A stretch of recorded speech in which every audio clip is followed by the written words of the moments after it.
ఏ వ్యక్తి ప్రపంచంలో ఏ వ్యక్తి కూడా ప్రపంచాన్ని మరి ఆయన ప్రభావితం చేసినట్టుగా ఎవరు కూడా ప్రభావితం చేయరు. చాలా మంది రాజులు వచ్చారు, సైంటిస్టులు వచ్చారు, లేకపోతే ఉగ్రవాదులు అవ్వచ్చు, లేకపోతే రాజ్యాన్ని అయినటువంటి అధికారులు అవ్వచ్చు, లేకపోతే అనేక రకాల పదవులను అధిరోహించినటువంటి వారు అవ్వచ్చు. వచ్చారు, వెళ్ళిపోయారు.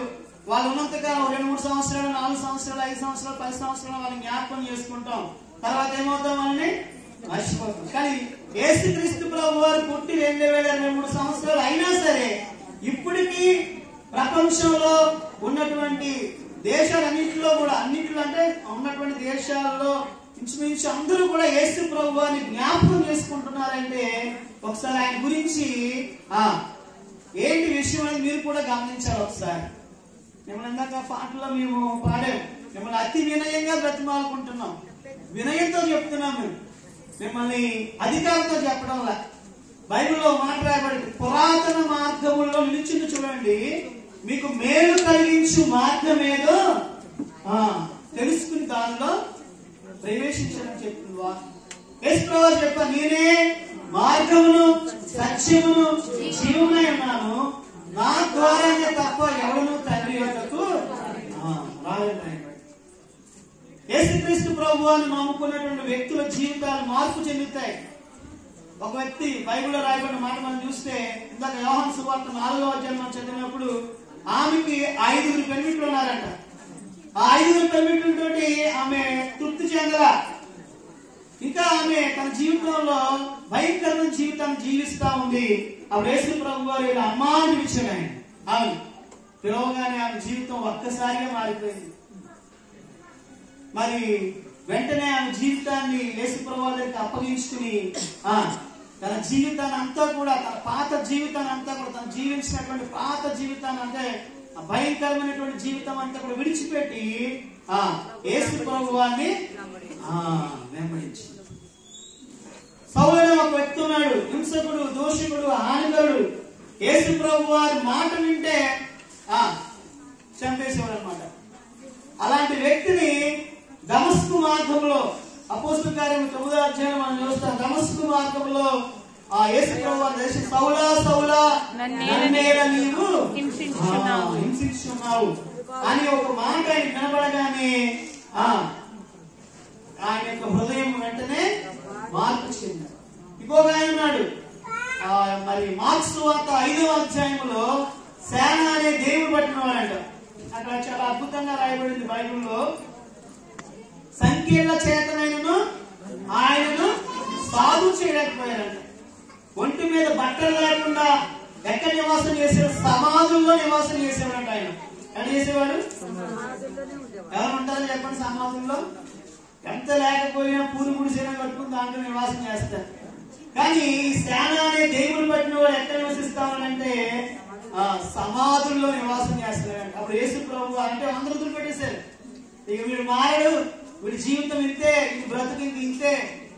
బంధి అంటే సంఖ్యలు వేసి బంధించినా సరే ఎవరు కూడా ఆయన్ని బంధించలేకపోయారు. ఇప్పుడు సమాధిలో వాసం చేస్తా రాళ్లతోటి చూడండి, మార్క్స్ వార్త వాడు సమాధులలో వాసము చేసేవాడు, సంఖ్యలతోనైనను ఎవడును వాని బంధింపలేకపోయిను. పలుమారు వాని కాళ్లకును చేతులకును సంఖ్యలు వేసి బంధించినను వాడు ఆ చేతి సంఖ్యలను తెంపి కాలి సంఖ్యలను తుత్తినీలుగా చేసిన గనుక ఎవడను వానిని సాధుపరచలేకపోయెను. కనుక ఈ యొక్క కూడికి వచ్చినటువంటి మరి ప్రియ సహోదరుడ సహోదరి, నీ కుటుంబంలో ఇలాంటి పరిస్థితులు కలిగినటువంటి వ్యక్తులను చూసి విసిగిపోయి ఉంటావు. నీ భర్తను లేకపోతే నీ కుటుంబంలో బిడ్డను మార్చుకునేటువంటి పరిస్థితుల్లో నువ్వు ఉంటా ఉన్నావేమో. అనేక సార్లు నీవు వారిని మార్చాలని అనేక ప్రయత్నాలు చేసి విసిగిపోయి నీ ప్రయత్నాన్ని విరమించేసుకున్నటువంటి పరిస్థితుల్లో నీవు చెప్పండి కలిగి ఉన్నావేమో. కనుక ఎందుకంటే దేవుడు హృదయాంతరంగాలను ఎరిగినటువంటి దేవుడు అంట. చాలా మంది పైకి చెప్పుకోరు, చాలా గుట్టుగా రహస్యంగా వారి యొక్క జీవితాన్ని జీవిస్తారు. అంటే వాళ్ళకున్న బాధలు వారి గుండెల్లోనే పెట్టేసుకుంటారు.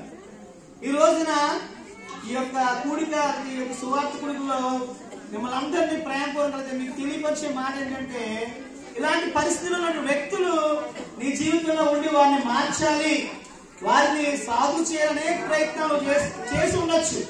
కానీ నీ ఫలితాలు ఏవి కూడా ఫలించకపోవచ్చు. ఇప్పుడు కూడా తల్లిదండ్రులు కూడా చాలా ప్రయత్నాలు చేసి ఉండొచ్చు.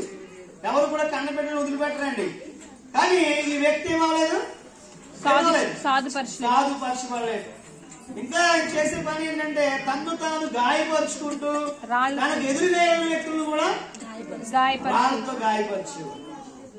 అలాంటి పరిస్థితుల్లో ఉన్న వ్యక్తిని యేసుక్రీస్తు ప్రభువారు వెళ్లి ఆయనలో ఉన్నటువంటి దెయ్యాలను, దురాత్మలను తొలగించి ఆ వ్యక్తిని ఒక మంచి వ్యక్తిగా ఆయన మార్చాడు.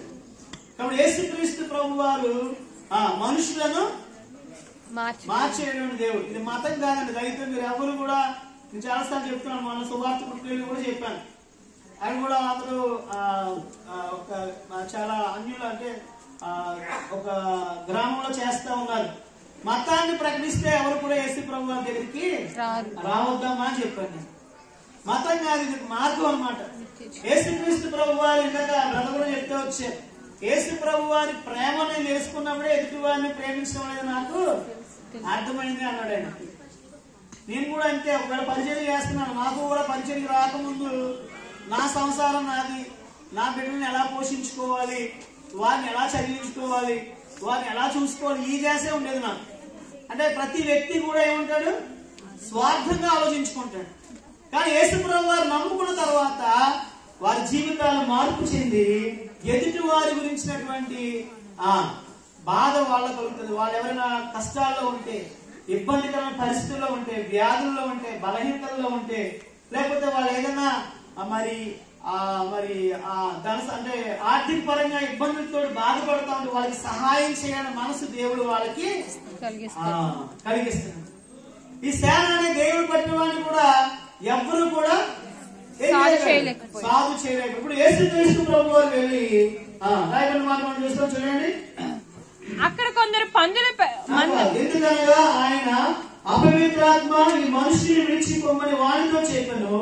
మరియు ఆయన మీ పేరేమని వారు అడుగుగా, నా పేరు సేన, ఏదైనా మేము అనేకులను చెప్పి తమ నా దేశం నుండి తోలివేయని ఆయన చూసారండి. ఎవరు సాధు పరిచయమైనటువంటి కింద రాయబడుతుంది. అప్పటి వరకు బట్టలు కూడా ఒంటి మీద లేవండి. ఏంటది, ఒంటి మీద బట్టలు కూడా లేకుండా తిరుగుతున్నాడు అతను. ఎంత భయంకరమైన విషయం ఒకసారి అర్థం చేసుకోండి. అంటే దురాత్మలు ఈ పట్టినప్పుడు మనిషి యొక్క జీవితం ఎలా ఉంటదంటే అధోగతికి వెళ్ళిపోతారు అన్నమాట. భయంకరమైన పరిస్థితుల్లో జీవిస్తారు. ఇంకో వ్యక్తి ఉన్నాడు, పందులు తినే పొట్టు తిని తన కడుపు నింపుకుందామని ఆశపడ్డాడు. చూసారు, అంటే మనిషి యొక్క దురలవాట్లు మనిషిని ఎంత పతనానికి తీసుకెళ్తాయంటే ఆ వ్యక్తి నైతికంగా అన్ని విలువలు కోల్పోతాడు. భార్య అంటది, నువ్వు నాకు భర్తగా దొరికినందుకు నా యొక్క జీవితం మండిపోయింది బాబు అంటది ఆమె. కొడుకులు కూతుర్లు అంటారు, ఎందుకు వీడికి కొడుకుగా మేము పుట్టామంటారు కొంతమంది. కాబట్టి ఇవన్నీ ఎందుకు గుర్తు చేస్తానంటే సేన అనే దేవుడు పట్టినటువంటి వ్యక్తిని సాధుపరచలేకపోయారు. కానీ మనం చూస్తున్నాము, ఎప్పుడైతే యేసు ప్రభు వారి దగ్గరికి ఆ వ్యక్తి వచ్చాడో ఆ వ్యక్తి జీవితం మార్చబడింది. ఆ స్వస్థ చిత్తుడై బట్టలు కట్టుకుని యేసు ప్రభు వారి యొక్క పాదాల దగ్గర ఆయన కూర్చున్నాడంట.